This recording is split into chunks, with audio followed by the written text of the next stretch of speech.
Praise the Lord.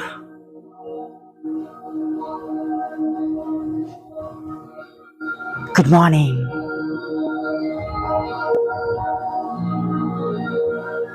જીવતા ઈશ્વરની સ્તુતિ થાઓ અને પ્રભુ અને રાજાઓના રાજાની સ્તુતિ થાઓ.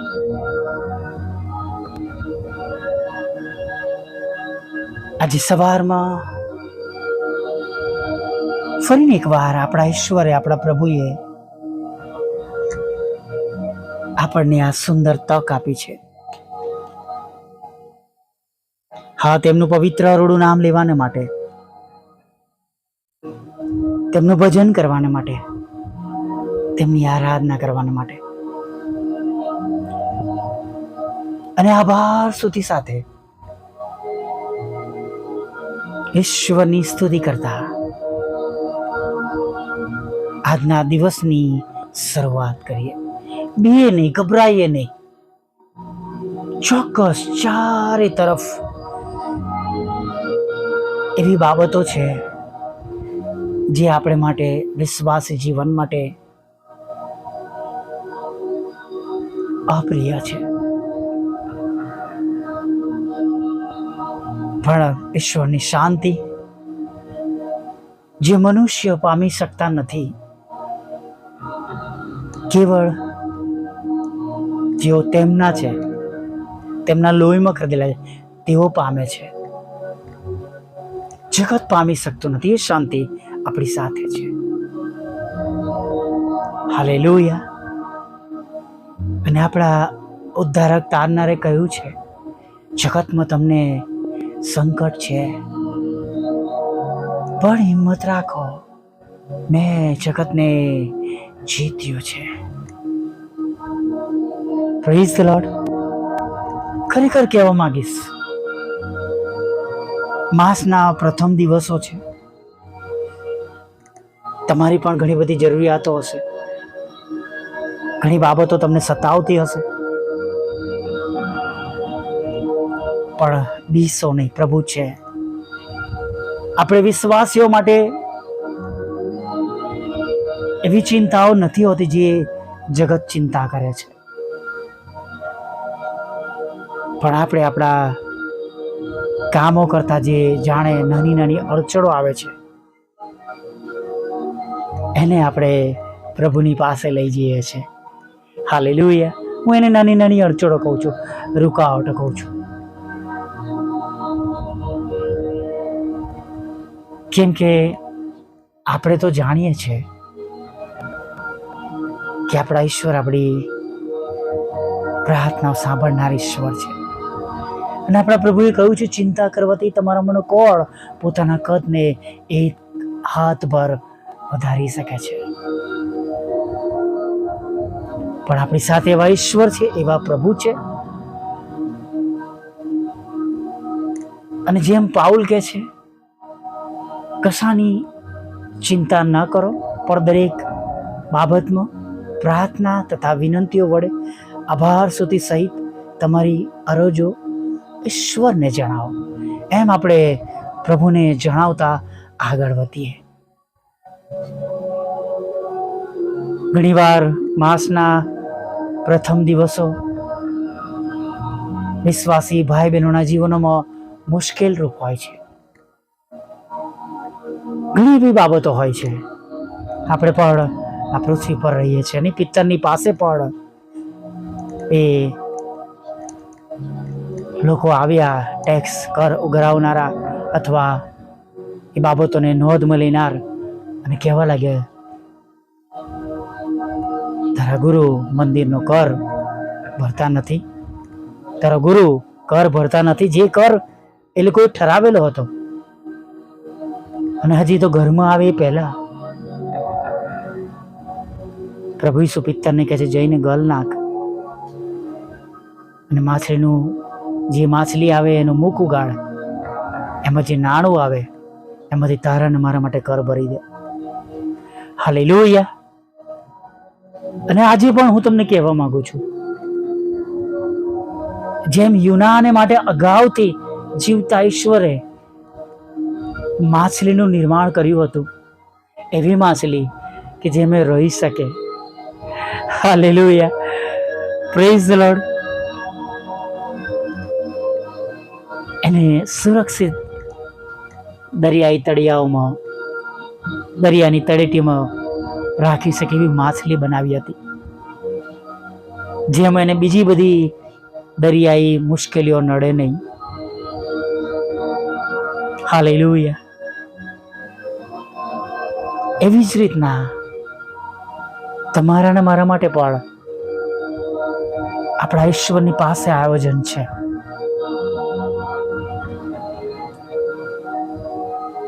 Praise the lord. પ્રભુએ આ પૃથ્વી પર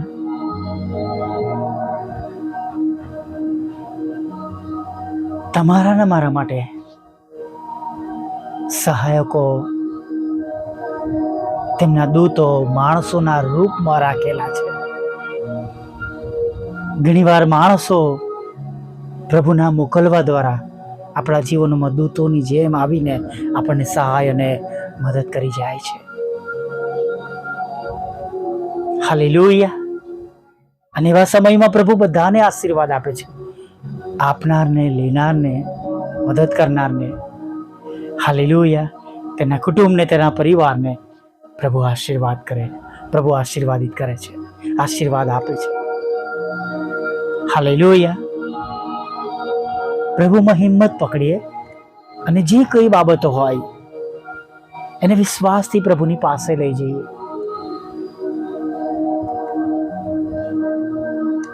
હાલેલુયા. ઘૂંટડે પડીને પ્રભુને વિનંતી કરીએ. ઘૂંટડે ન પડાતું હોય તો બેસીને, ઊભા રહીને, આકાશ તરફ હાથ ઊંચા કરીને આપણે પ્રાર્થના કરીએ. હાલેલુયા. મારા એક મિત્ર છે, તેઓ મને હંમેશા કે આકાશની સામે બે હાથ ઊંચા કરીને તમે પ્રાર્થના કરજો. બહુ વખત પહેલાં હું એવું કરતો હતો, ટેરેસ પર જઉં સાંજના સમયમાં અને પ્રાર્થના કરું. પણ હવે મારા વિસ્તારમાં ચારે બાજુ ઘરો થઈ ગયા છે નહીં, અને કોઈને એવું લાગે કે દેખાડો કરવા માટે પ્રાર્થના કરવામાં આવી રહી છે નહીં. મને એવું પણ ઓછું પસંદ કે કોઈ એવું જાણે જોવે. પણ જેમ આપણે પ્રભુ પાસેથી તક મેળવીએ ખુલ્લા આકાશ નીચે પ્રાર્થના કરવાની, એવી તકોને પણ લઈએ. શાંત સમય, શાંત જગ્યા સુધી લઈએ. પ્રભુને મળવાનું એક ફિક્સ સ્થાન આપણે નક્કી રાખીએ. જેમ મેં કહ્યું હતું કે હું સાપુતારા હતો અને રોજ વહેલી સવારે હું પ્રભુ મંદિરમાં જતો હતો, જઈને પ્રાર્થના કરતો હતો, પ્રભુ મને પાછો મારા શહેર લઈ જાઓ, મારા પરિવાર પાસે મને લઈ જાઓ, એક સારી જોબ આપીને, કેમ કે જોબ વગર મારાથી ત્યાં જવાશે નહીં. હાલેલુયા. આખી સાક્ષી તમે જાણો છો એટલે ત્યારે કહેવા માંગતો નથી, પણ આપણી વિનંતીઓ પ્રભુ નોંધમાં લે છે. કદાચ હું સમજુ છું ત્યાં સુધી 20-22 દિવસ સતત પ્રાર્થના કરી હશે અને પ્રભુ એનો ઉત્તર આપ્યો. અને કોલેજમાં રિસેપ્શન પરથી સીધા લેક્ચરર તરીકે પ્રભુએ મને ઉચ્ચ પદ પર મૂક્યો. Praise the lord. હોટલમાંથી સીધા કોલેજમાં મૂકી દીધો.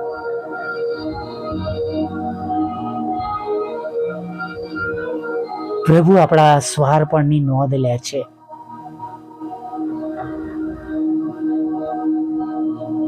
સ્વાર્પણ, આધીનતા, જીવન, બધી બાબતો ઈશ્વરની આગળ નોંધાય છે. આપણે પણ દરરોજ સવારે ને સાંજે આ ઓડિયોમાં મળીએ છીએ નહીં, અને સારું લગાડવા માટે નહીં, પણ ખરેખર તમને કહું છું, ઘણા બધા લોકોની સાક્ષી છે જેઓ રોજ સવારે ને સાંજે સાંભળે છે. પ્રભુએ એમના ઘરોમાં આશીર્વાદ આપ્યા છે, અને નહીં આપ્યા હોય તો પણ મળ્યા વગર રહેશે નહીં, હું એવો પાકો વિશ્વાસ ધરાવું છું. હાલેલુયા. આવો એક નાની પ્રાર્થના સાથે પ્રભુએ આપેલા આજના સુંદર દિવસમાં આગળ વધીએ અને આપણી બધી બાબતો, બધી જરૂરિયાતો પ્રભુના હાથમાં મૂકી દઈએ.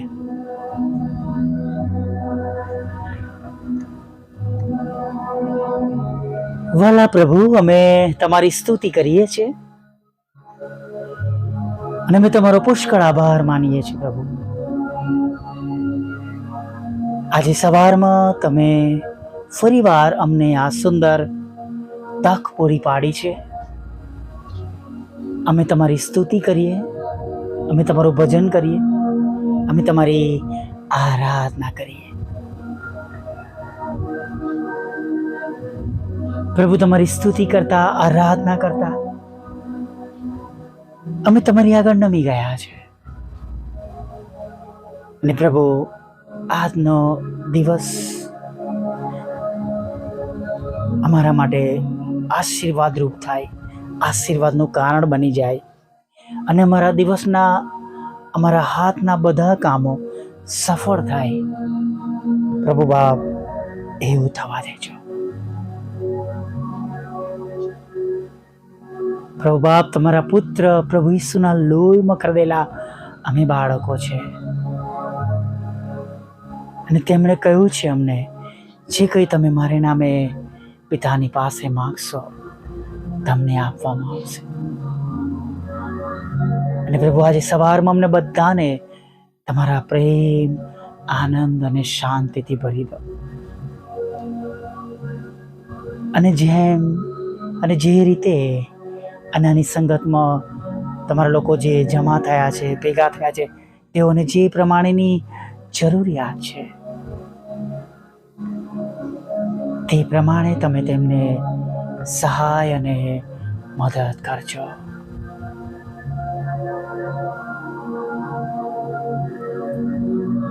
તમારા બાળકોની સગળી સમસ્યાઓ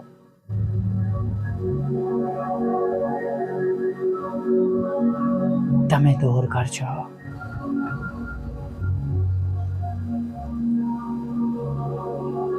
પ્રભુ, જેમને નાણાંની જરૂર છે અત્યારે, લોન માટે, હપ્તાને માટે, ઘર ભાડાને માટે, ખોરાકને માટે, બાળકોની જરૂરિયાત પૂરી કરવાને માટે, હોસ્પિટલના બિલ માટે, દવા માટે, રિપોર્ટ્સ કઢાવવાના માટે, કે કોઈક એવા પ્રસંગોને માટે પ્રભુ તેમના ઘરોમાં એવી જરૂરિયાત ઉત્પન્ન થઈ છે. પ્રભુ, તમારા બાળકોને મદદ કરજો. પ્રભુ, જેઓના ઘરોમાં અનાજ ખૂટી ગયું છે, પ્રભુ તમે તે ઘરોને ભરી દેજો અનાજના આશીર્વાદથી. તેમના ઘરો ભંડારોથી ભરેલા રહે પ્રભુ, એવું થવા દેજો પ્રભુ.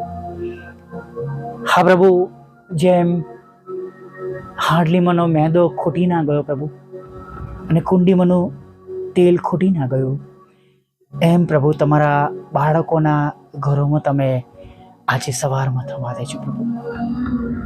હજી તો તેઓ બોલતા હોય પ્રભુ, તમને વિનંતી કરતા હોય, એ પહેલા તમે તેમના હકમાં પ્રાર્થનાઓ સાંભળીને પ્રભુ તમે ઉત્તર આપજો.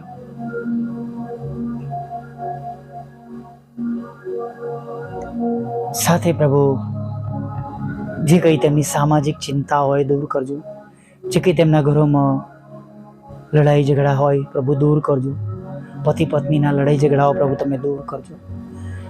જે ઘરોમાં કુટેવ છે, વ્યસનો છે, વ્યભિચાર છે પ્રભુ, અમે એ બાબતોને પણ તમારી પાસે લાવીએ છીએ.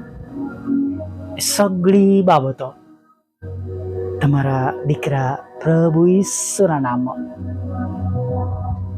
દૂર થાય પ્રાર્થના કરીએ છીએ.